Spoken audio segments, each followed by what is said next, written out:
दोस्तों, क्या राहुल गांधी कोई बड़ा खेल करने जा रहे हैं? क्या राहुल गांधी सरकार पलटने की तैयारी कर रहे हैं? जी हाँ, मोदी सरकार को पलटने की क्या राहुल गांधी तैयारी कर रहे हैं? और क्या राहुल गांधी के संपर्क में, उनके कांटेक्ट में, राहुल गांधी और उनके साथी और सहयोगी दलों के कांटेक्ट में क्या एनडीए के कई सांसद हैं, बीजेपी के कई सांसद हैं, मोदी जी को जो साथ दे रहे हैं, ऐसे कई लोग राहुल गांधी, टीम राहुल गांधी के संपर्क में? कैसा है? अब ये जो सनसनीखेज बात है, ये मैं नहीं कह रहा, मेरा कोई ऐसा दावा नहीं है। ये बात राहुल गांधी खुद कह रहे हैं, उन्होंने अपने इंटरव्यू में कही है। और अमूमन राहुल गांधी इस तरह के सनसनीखेज बयान नहीं देते, दावे नहीं करते।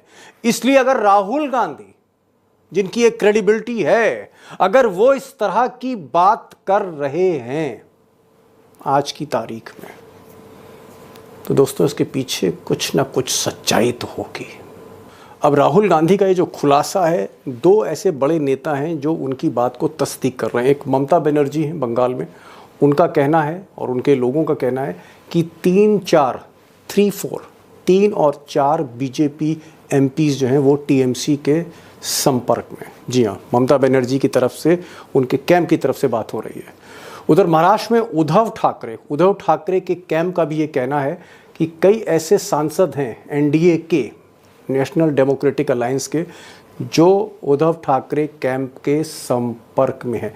अब सवाल इस बात का है कि राहुल गांधी ने जो इंटरव्यू दिया और इस इंटरव्यू में उन्होंने कहा कि मोदी सरकार अगर एक ज़रा सी गलती करती है तो सरकार गिर सकती है।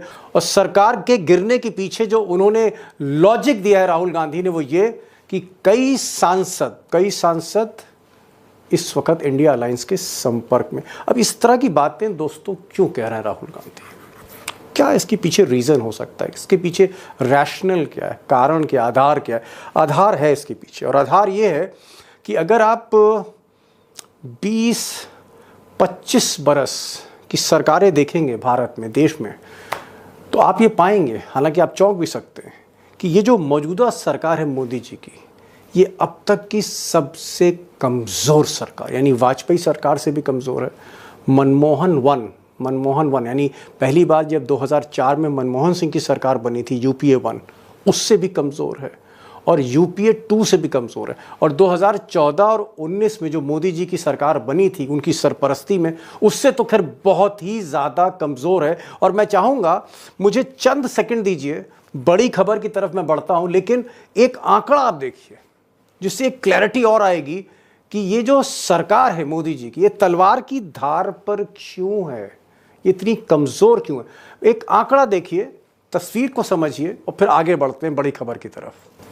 अब 2004 में जब मनमोहन सिंह की सरकार पहली बार गठित हुई, उस वक्त कांग्रेस की सीटें बहुत कम थी दोस्तों, लेकिन जो टोटल सपोर्ट मिला, पार्टियों का सपोर्ट मिला मनमोहन सिंह को, वो 335 सांसदों का, 335 सांसद थे। यानी मनमोहन सिंह की सरकार, खुद की पार्टी भले ही उसकी सीटें कम थी, संख्या बहुत थी समर्थन की मनमोहन सिंह के पास।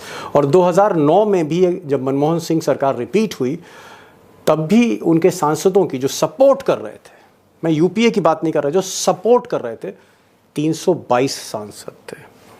और उसके बाद जब मोदी जी आए, तो मोदी जी ने 2014 में तो कमाल ही कर दिया, आप सबको पता ही है। उस वक्त जो उनको समर्थन मिल रहा था मोदी जी को, 336 सांसदों का था। बहुत ही मजबूत स्थिति में थे, जिसमें बीजेपी खुद 282 के ऊपर थी। 2019 में मोदी ने अपने पुराने रिकॉर्ड को तोड़ा और बीजेपी अपने दम पर 300 पार कर गई। और अगर आप सपोर्ट देखें तो 353 सांसदों का सपोर्ट था। बहुत ही मजबूत सरकार थी। लेकिन इस बार ये सारी गणित बिगड़ गई है। मोदी जी की जो खुद की संख्या 240 है, 303 से 240 पर आ गए। और आप कह सकते हैं जो उनको सपोर्ट है वो सिर्फ 293 सांसदों का है। और अगर आप फिगर देखेंगे तो आप कह सकते हैं कि ये अब तक की सबसे कम संख्या है। और अगर आप वाजपेयी सरकार भी जोड़ दें तो भी आप कह सकते हैं कि 25-30 वर्षों में ये सबसे कमज़ोर सरकार है जहाँ तक समर्थन की बात है। और शायद इसीलिए राहुल गांधी या इंडिया अलायंस या ममता बनर्जी या फिर अखिलेश यादव या शरद पवार या उद्धव ठाकरे डंके की चोट पर कह दें कि जब चाहेंगे मोदी की सरकार गिरा देंगे। अब दोस्तों अगर एक और ग्राफिक अगर आप देखें तो आपको एक ये चीज़ रियलाइज़ होगी कि मोदी की जो सरकार है इस वक्त मौजूदा समय में वो बिल्कुल हेयर लाइन सपोर्ट पर है। बहुत आप कह सकते हैं कि ऐसा सपोर्ट है कि जरा सा भी झटका लगा तो मामला बिखर सकता है। अगर आप ये फिगर देखें तो 240 प्लस 53 ये इस वक्त मोदी जी की जो है स्ट्रेंथ है।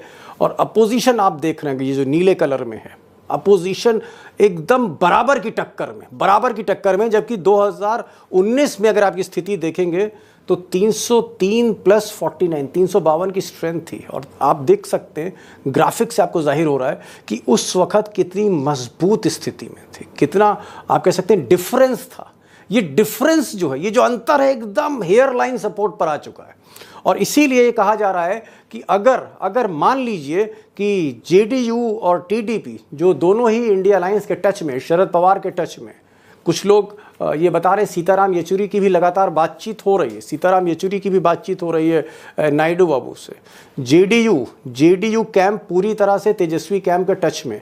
अगर ये स्थिति होती, मान लीजिए कि नीतीश कुमार और नायडू बाबू इंडिया अलायंस की तरफ आ जाते हैं तो इंडिया अलायंस 263 हो जाएगी, मोदी जी 265 पर आ जाएंगे। सिर्फ 2 का अंतर रह जाएगा, 2 सांसदों का अंतर रह जाएगा। और ये जो 14 अन्य हैं, अगर ये 14 अन्य चले गए इंडिया की तरफ तो सरकार गई और एक नई सरकार आ जाएगी। यही नहीं, अगर कुछ सांसद बीजेपी के इस्तीफा दे देते हैं तो भी आप कह सकते हैं कि मोदी की सरकार जा सकती है, अगर जेडीयू और टीडीपी पाला बदल ले।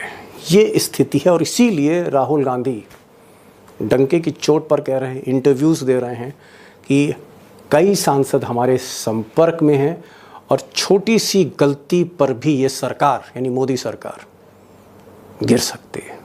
दोस्तों इसमें कोई शक नहीं कि मोदी जी की जो स्थिति है वाकई कमज़ोर है। मैंने पहले भी कहा, तलवार की धार पर है और तलवार की धार पर अगर मोदी चल रहे हैं तो कभी भी कुछ भी हो सकता है सदन के भीतर, क्योंकि विपक्ष वाकई स्ट्रॉन्ग है। लेकिन